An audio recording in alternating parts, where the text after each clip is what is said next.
പിന്നെ എവിടെല്ലാം പോയിരിക്കും. അന്ന് മുതൽ എനിക്കിവിടെ ഉണ്ട് ഇത്. ഇപ്പൊ ടിൻറ്റു ഒരു കണ്ണട മേടിച്ചു തന്നിട്ടുണ്ട്. വീരത്ത് പോകുമ്പോ കൂളിംഗ് ഗ്ലാസ് അല്ലേ എല്ലാവരും ചോദിക്കുന്നത് എന്നാറിയോ, കൂളിംഗ് ഗ്ലാസ് വെച്ചാണ് നടക്കുന്നത്. ഇത് നമ്മുടെ കാര്യം നമുക്ക് അറിയോ, നമ്മൾ അണ്ടയ്ക്കാറുമ്പോൾ ഇത് നേരെ ആകുമല്ലോ. ഇത് ഇവര് ഞാൻ കണ്ടൊക്കെ ഉണ്ട് തലവേദന വിചാരിക്കാൻ വേണ്ടിയാണ്. വന്നിട്ടില്ല. ഓ അതല്ല പറഞ്ഞ എന്നോട് പറഞ്ഞിട്ടില്ല, വെക്കാൻ പറഞ്ഞില്ല. നമ്മള് കാണിക്കാൻ പോയപ്പോ എനിക്ക് ഇച്ചിരി പ്രശ്നം കൂടുതലാണ്. നമ്മള് കുര്യൻസിലങ്ങാണ്ടാ കൊറിയൻസിലല്ല, നമ്മള് പ്രൈവറ്റ് സ്റ്റാൻഡിന്റെ അവിടെ ചിലര് പറയും വെക്കാൻ പറയും. ചങ്ങനാശ്ശേരി കൊണ്ട് കാണിച്ചിട്ട് ഒരു ഡോക്ടർമാരും പറയുന്നു എനിക്ക് വെക്കണ്ട, വെച്ചാൽ സേവ് കാണത്തില്ല. എനിക്കിപ്പോ എപ്പോഴും വായിക്കാൻ സ്ട്രെയിൻ ചെയ്യാം. തലവേദനയ്ക്കാണെങ്കിൽ കൂടുതലും വെക്കാൻ കഴിയും. തലവേദന ഉണ്ടോ ഇപ്പോൾ? ഇപ്പൊ കുറവ്. ഞാൻ ഹോമിയോ മരുന്ന് കൊടുക്കുന്നുണ്ട്. മൈഗ്രൈൻ ഉണ്ടല്ലേ? ആ പിന്നെ അതെല്ലാം എനിക്ക് കൊണ്ടുപോകുന്നുണ്ട്. പിന്നെ എന്റെ പല്ല് മുഴുവൻ കണക്കാം. ഒരു പല്ല് വെക്കുന്നതിന് 12 രൂപ. ഞാൻ കഴിഞ്ഞ ദിവസം 4 ലക്ഷം രൂപ മൊത്തം സൂപ്പറാക്കി തരാം. ചുമ്മാ ഒന്നുമില്ല എന്നാലും കുഴപ്പമില്ല. ആ സൂപ്പറാക്കി തരാം. എനിക്കൊന്നും 4 ലക്ഷം കൂടെ നമ്മൾ ഉള്ളിലേക്ക് കാര്യം കഴിഞ്ഞിട്ട് പിന്നെ പറയണ മുഴുവൻ പറിച്ചു കളയും. ഞാൻ ഒരു പല്ല് എൻ്റെ 3 എടുത്തു. ഒരു പല്ല് ഞാൻ എടുക്കാൻ വെച്ചിട്ട് പിച്ച് കഴിഞ്ഞപ്പോൾ 50,000 രൂപ.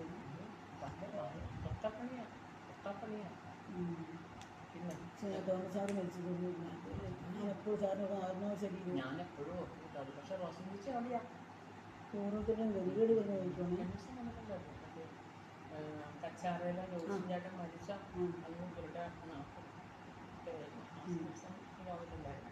അന്നേരം രണ്ടുപേരും കെട്ടിപ്പിടിച്ച് മതി. ചേച്ചി തങ്കോൻ ചേച്ചിയാണ്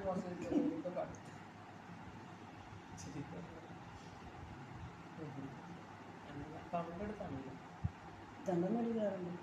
ജിമ്മ് പോയിട്ടില്ല ഇതുവരെ.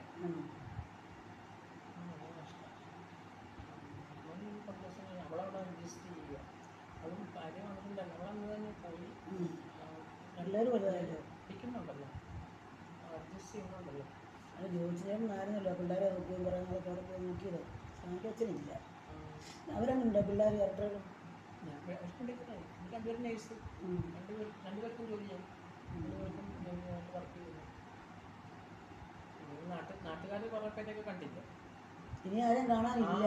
എല്ലാവർക്കും ഇതുപോലെ കണ്ടിട്ടില്ല. അതുപോലെ ഇനി ഒരു മനുഷ്യനെ പോലും കാണാനില്ല. ഇതുപോലെ പോയാൽ നമ്മുടെ മനക്കടവിലെ ബാബു മരിച്ചു പോയായിരുന്നു. ഓ മരിച്ചിട്ട് 3-4 മാസമായിട്ടുണ്ട്. അതാണ് ഒരിക്കൽ ബാബു മരിച്ചു മനസ്സിലായില്ല. അതെയോ അല്ല പോയതൊക്കെ കാണാം. സൈഡിലിരുന്ന് ഇരിക്കുമ്പോഴേ ഫ്രണ്ട് സൈഡിലിരുന്ന് ഇരിക്കുമ്പോഴേ പല്ലൊന്നും ഉണ്ടാവില്ല. എത്ര മിനിറ്റ് ആയി ചോദിച്ചാൽ മിനിറ്റ് നോക്കിട്ട് പറയാം. 3:30. എന്റെ ഫ്രണ്ടാണ്. ഇത് പരിചയപ്പെടുത്താം. ഇതെന്റെ ബെസ്റ്റ് ഫ്രണ്ട് ആത്മാവും ശരീരവും കേട്ടോ. ഇപ്പോഴും അതെ, എല്ലാവരും ചോദിക്കും ആത്മാവ്. കൂടുതലും ചോദിച്ചിരുന്നത് എപ്പോഴും തോമസ് സാറാ ചോദിക്കുന്നത്. പിന്നെ ചാവേലി വെച്ച് ചോദിക്കുന്നതാണെന്നറിയാമോ? പിന്നെ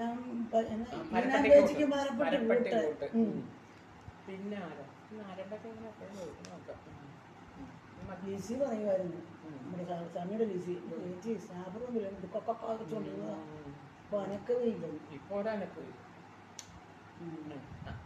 എന്റെ മീറ്റിങ്ങിന് നമുക്ക് പറയാം 65 വയസ്സ് വരെ മതിയെന്ന് വിദ്യാർത്ഥി.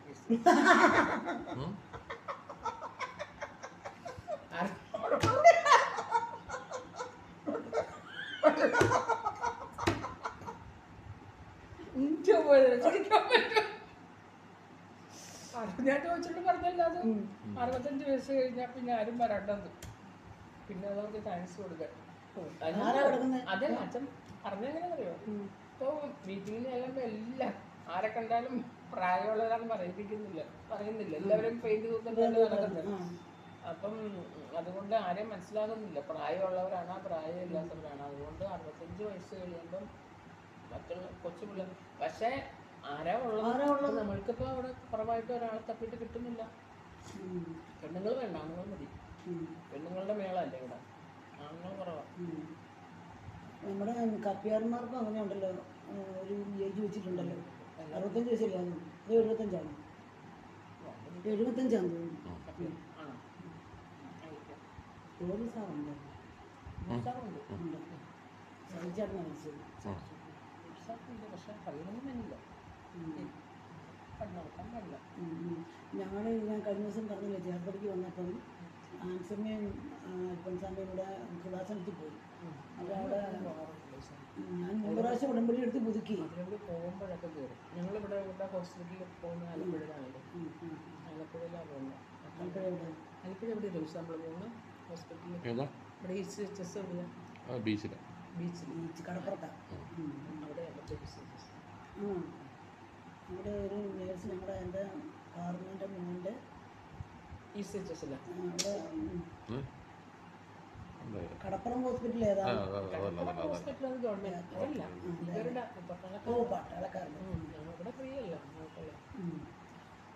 അന്നേരം പിന്നെ ആലപ്പുഴ വെച്ച് ഒരു സിസ്റ്റർ കയറി ആൻസറിനോട് തിരിച്ച് പറഞ്ഞു, നീരജിൻ്റെ അമ്മയല്ലേ? അവള് പറഞ്ഞു അല്ല, തക്കിച്ചു. ആരായിരുന്നു? ഈ മറുതലച്ചറയിലെ റിജോയുടെ പെങ്ങള്, ഒരു കന്യാസ്ത്രീ ഇല്ലേ? ഞാനെന്ന് പറഞ്ഞ കന്യാസ്ത്രീ ആൻസമ്മയെ പിടിച്ചെന്നു. നീരജിന്റെ അമ്മ എന്തെങ്കിലും ചോദിച്ചു.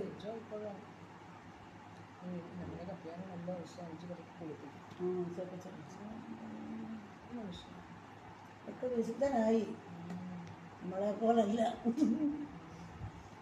വിശുദ്ധനായിട്ട് പ്രഖ്യാപിച്ചു. നമ്മുടെ ഈ അച്ഛൻ ഹോർണീസാണ്, ഇഷ്ടം പോലെ തന്നിട്ടുള്ളതാണ്. പിന്നെ ചേട്ടൻ പറഞ്ഞു അതുകൊണ്ടാണ് ഞാൻ പറഞ്ഞ് പിടിച്ചോളാം, ഞാൻ പറഞ്ഞ് നിർത്തിയെന്ന് പറഞ്ഞു. അപ്പം അങ്ങനെ അച്ഛൻ എല്ലാ കാര്യങ്ങളും ചോദിച്ചു. നല്ല അച്ഛൻ, നല്ല അച്ഛൻ എന്ന് പറഞ്ഞാൽ പെരുമാറാൻ നല്ല ഡീസൻ്റ് അച്ഛൻ. ഡീസൻ്റ് എന്ന് പറഞ്ഞാൽ നമ്മളിപ്പോൾ അവിടെ ചെന്നാൽ അച്ഛൻ എത്ര ദൂരം ഉണ്ടെങ്കിലും പോവുകയില്ല, നമ്മുടെ കാര്യങ്ങളെല്ലാം അറിയുന്നു, നല്ല ഡീസൻ്റായിട്ടും. അപ്പോൾ